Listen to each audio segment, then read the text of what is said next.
If you saw last video, we started getting the cages together. I missed. Damn it, Frank. Yeah, I gotta push this guy further up. As you can see, we gotta ratchet these things up a little bit just to get the fitment just right. I mean, we've already done it once, right? I think we know, right? There's just a little bit of a gap, and also the fitment up top here is pretty tight. Like, that's a good thing, but it is touching. And I think if I can lower those front base plates, the whole A-pillar bar should come down slightly like this. It'll give me a little bit more of a gap up top, and also bring the door bars that much further in towards the base plate. So this is the time to do it. You know, once things are welded in, it's welded in. So it's now or never. I'm gonna spend just a little bit of time cutting off some of these spot welds and seeing if that helps. So I took the time to go in and make the adjustment to that front plate. It didn't make too much of a difference. I think just like on Kevin's car and how we had it earlier, we'll probably just use the straps to get this guy butted up nice and close. It was worth a try. Sometimes you don't always succeed, but you know, that's fine. This thing still fits perfect. Deal it. I got this from MA Motorsports, Brian Wilkerson. Hooked it up. So we're gonna spray the inside of this car, maybe that car? Yo, yeah, we're gonna get some in there. A fresh coat of paint, can never go wrong with that. And it's really thick too. It doesn't really dust out like normal spray paint would. It you know, doesn't fill the room up. Kevin's is looking real good too.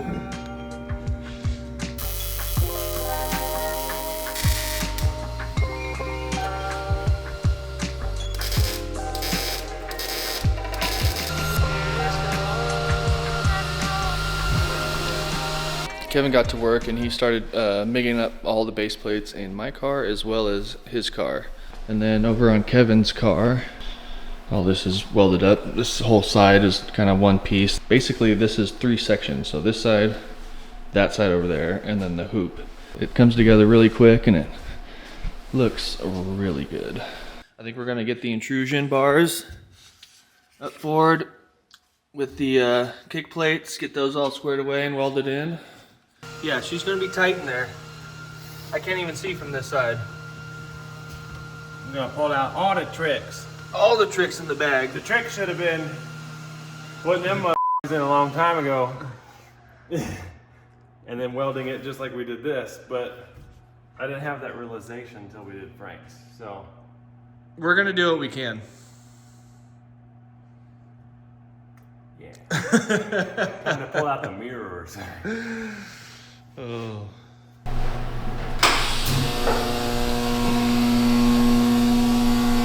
Things feel like they start to drag on, but we're getting there, Kevin. Cage from here forward, outside of a couple gussets, little additional pieces here and there, is fully welded in on both cars. What do you guys think? Should we run just no doors? I think it looks really good. These cages, man, I don't know what it is about it, but it gives the Miata some muscle, which is an odd thing. They usually don't have muscle. Oh yeah. That's gonna be a ton of fun to do every single time I have to get in and out of the car. All right, so let's get these things cut up. I used the old dash that's sitting over here. It's all cracked as a little bit of a template. I think we can tighten things up on the actual dashes here. So I'm gonna get to cutting, fitting it into Kevin's, and then we got one more. We got mine to cut and get those fitted. I'm hoping to also get a coat of paint over the cages and just keep things rolling along.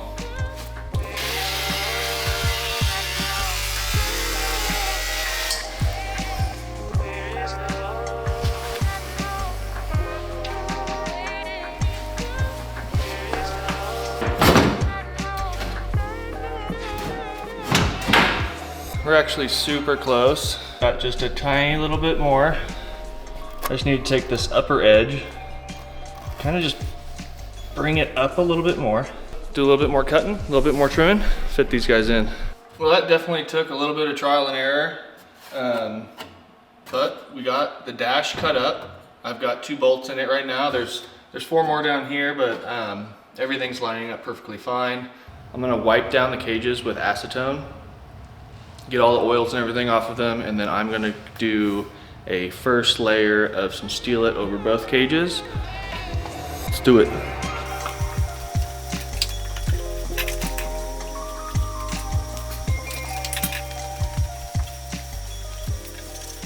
Just to be clear, I realize this isn't gonna do a whole lot.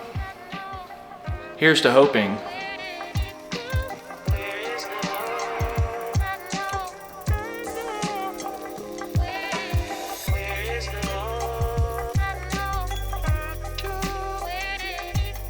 We got fresh coat of paint. There's at least a bar or 2 here that, you know, isn't fully covered. Just a generalized base coat to get across most of the bars.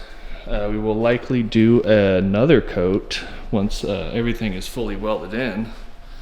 But, you know, gotta start somewhere. Once both cars have the dashes cut in them, painted, interior is gonna start going in. The only item that's left that's gonna be requiring cutting is really gonna be just the doors. The inner skins will need to be cut so the door bars in the center can just fit flush right into them. Time to cut up my dash now. Let's get this thing done.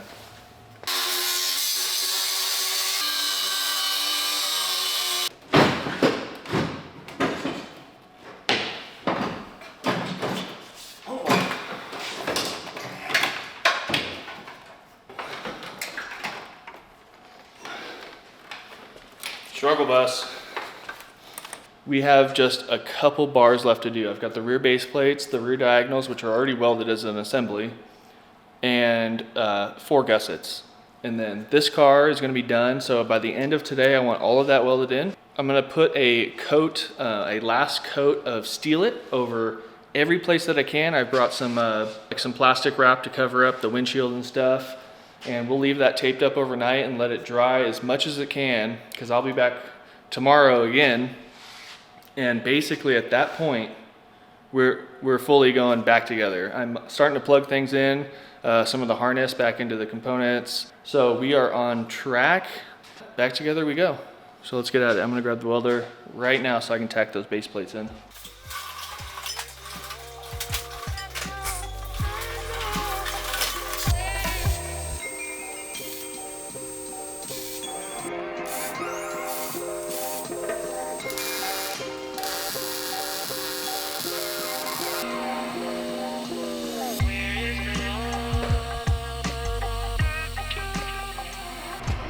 Little close-up of TIG welding on some Steal-It here.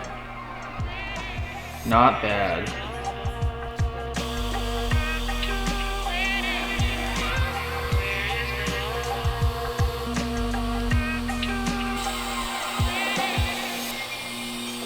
So I've tucked in the wiring as much as I can and got everything plugged in where it needs to be and zip tied and secured. So I'm gonna get some plastic wrap over the top of kind of in front of the roll cage in between the windshield, so I can just give this guy a douse. I'll try and cover other areas too. I'm not too worried. This isn't like the prettiest paint, but we'll do what we can.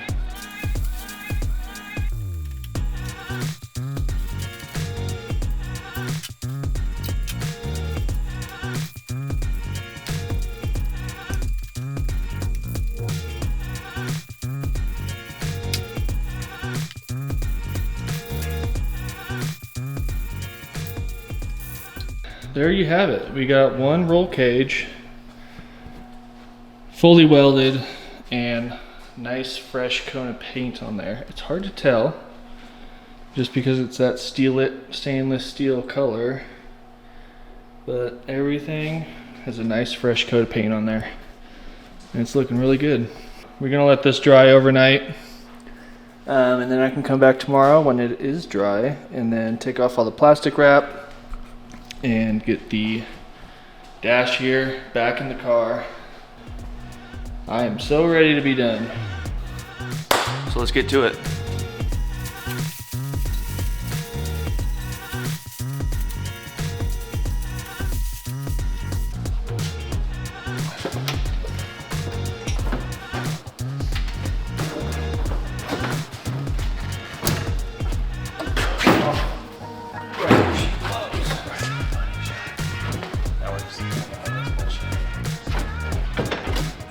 Nice. Like a glove? Woo! Huh? Talking to camera. Looking like a car again.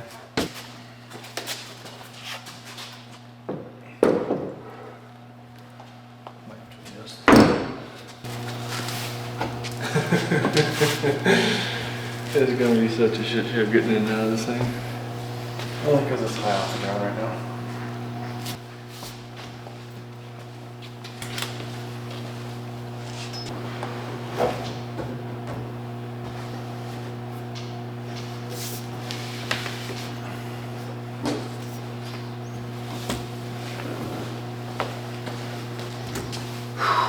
Car's coming together. I even got the battery hooked up. Here, check this out. See if she'll do something here. Turn these guys on. Oh, goodness.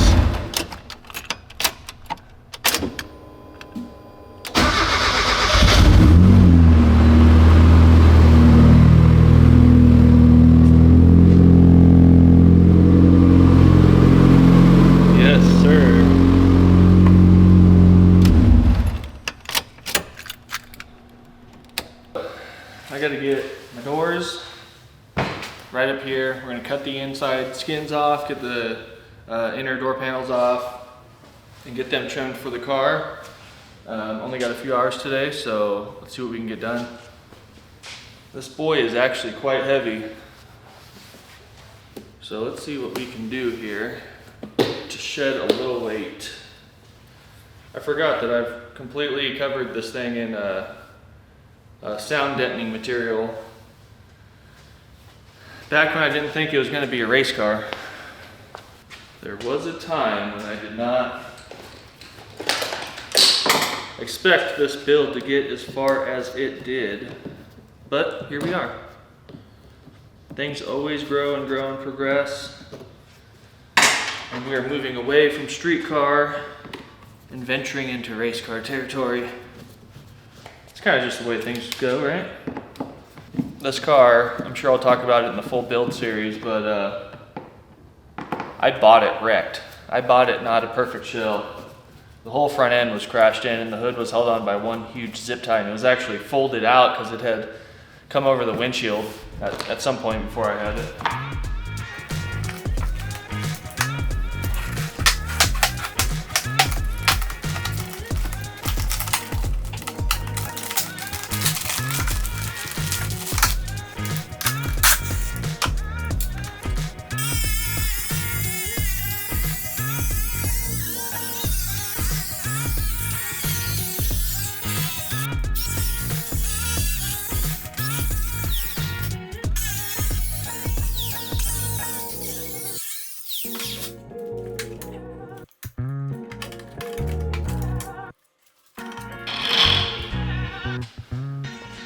One door skin. And I mean, I know I'm gonna have to cut more than that. I mean, that'd be super cool if it just fit, but I don't think that's gonna be the case.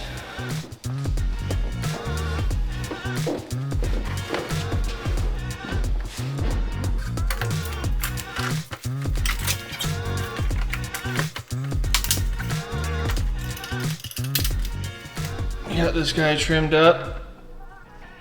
Just enough. I was even able to not even cut the slot out to match the bar, but I was able to just bend it in just enough, and then I bent the handle in also, so the rod here doesn't make contact with the door bar, and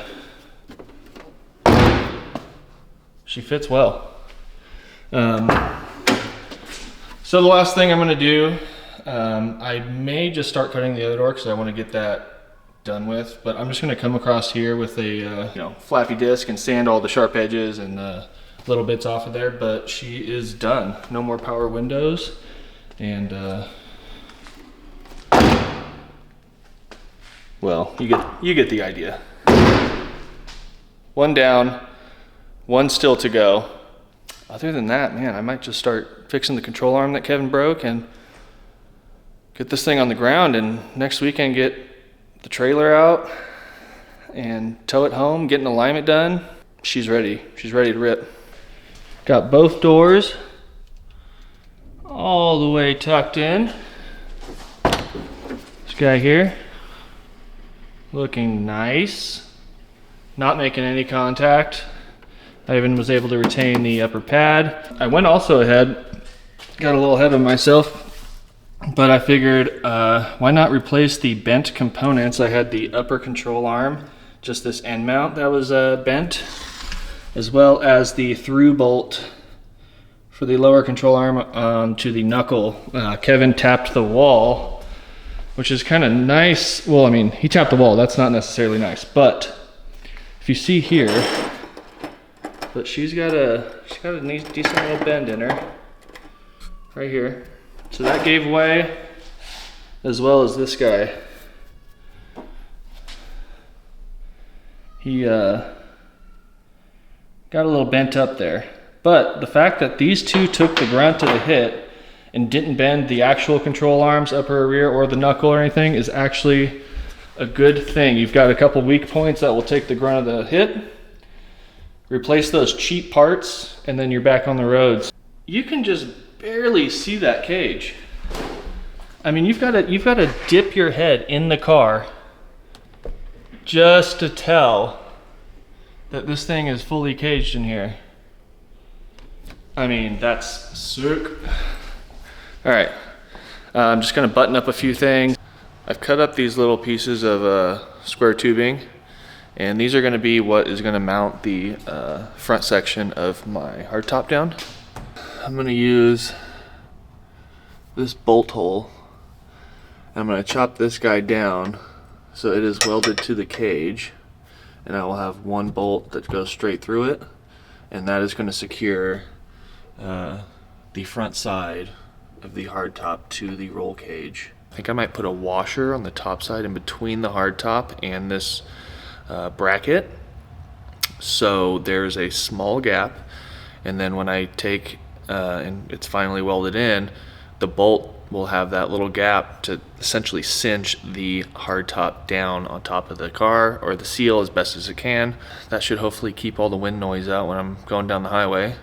Got basically a gutted car now, so I don't know. You do what you can where you can. Just chop these guys down and put them in the car, put a bolt through them, put the two washers in there. If you cinch it down, it lines perfectly up.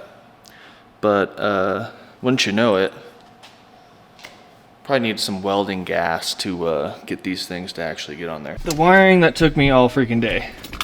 And I had the entirety of the center console out. So now I've got, I believe this is gonna be AFR gauge. Yep. And I got the Pi dash. And then on the far right is gonna be the power that powers my boost controller. So if it's off, I will have wastegate pressure. And then this will be whatever the tune is set at. I think last season I was mainly running between 16 and maybe 18 pounds of boost. That's about all I really needed. And these guys here, this is going to be, there's another little switch. Manual override for engine fan, full speed. And then this guy here is the two-step slash flat foot shifting. All this really is an inline switch that goes to my clutch pedal. I've got two-step and flat foot shifting set up to on at all times through the Pi dash, and then I just toggle manually whether I want to use it or not. But yeah, I think it's pretty decent. Definitely get the job done for now. I also mounted one of Kevin's Kirky seats that he picked up. I have an Ultra Shield, and it runs a 20-degree layback, like a 20-degree layback, where I think these are 10 or 15 degree. So I just couldn't get the seat in all the way without it just running into the bar. So I mounted his up, which is a more upright position, and got that in there so we can get this thing on the road as soon as possible. Kevin's gonna take more time with his car. He's gonna keep it basically gutted. Both cages, I mean, they're fully welded. He's just not gonna run any carpet. All he's gotta do is throw the dash in. Outside of the fact that we still need to do an engine, he's just gonna keep it the way it is. I wanted to keep my car a little more fancy, I guess. I don't know if you wanna call it fancy, but just tidied up. You know, I got full carpet. Put this guy in here. Just trimmed around the bars a bit, but it's looking really good.